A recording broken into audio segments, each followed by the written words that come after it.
Rusting away in an old pond in Tuolumne County is a strange piece of mining history. No, it's not a heaping pile of metal. John Bartell here, making a little pit stop at the Tuolumne Gold Dredge in Grange. If you lived in the town of Grange between 1933 and 1951, the sound of screeching metal would have pierced your ears the closer you approach the Tuolumne Gold Dredge.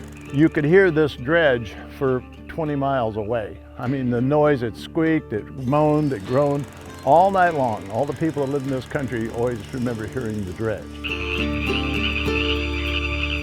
Today, though, the sound of croaking frogs is all you'll hear as nature takes over the behemoth and historic iron machine built to extract gold from the ground. The dredge buckets will go down in the ground 70 feet and dig and pull material up and run it through. Grange Museum historian Lloyd Plout says the Tuolumne Dredge was part of Franklin Roosevelt's New Deal, a 1930s-era program that put unemployed Americans back to work during the Depression. Why did they bring this dredge here? Well, they brought it here because the town of Grange had discovered a lot of gold along the river. In an effort to put unemployed people back to work and make money, the government spent over $500,000 in 1933, or $12 million in today's money, to build the Tuolumne Dredge. Gotcha. Just a very expensive endeavor. Well, it was a very bad governmental boondoggle, actually. Lloyd says at the time the Tuolumne Dredge was an engineering marvel. The floating structure had about half a dozen electric motors and shovels, all processing truckloads of gold-rich soil out of a man-made pond every minute. It was a money-making machine. At least, that's what everyone thought. There's all kinds of rumors, all kinds of guesses, but in all honesty, nobody truly knows how much gold was actually produced off this gold dredge.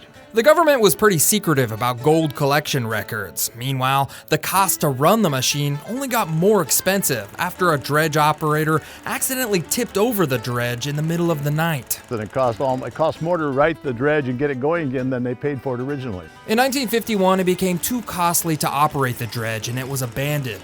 Fortunately, though, the mountain of rock tailings left behind from the dredge were usable for another project. It took many years later, and they used it to build the Lake Don Pedro Dam, the new Don Pedro Dam. It's a beautiful piece of engineering, but it was built with those rocks. The Tuolumne Dredge was eventually sold to a mining operation in Alaska, but that project fell through. Then Lloyd himself bought the dredge and donated it to Tuolumne County. Why save something like this? It's a rusty piece of metal now. That's what a lot of people said, but look at it today. It's an artifact that tells about the history that went on through the last 90 years. Lloyd hopes that one day the dredge will become a tourist attraction, part of the Grange Museum, but for now, it's protected from being scrapped. From the Tuolumne Gold Dredge in Grange, I'm John Bartell. Hope to see you on the Backroads.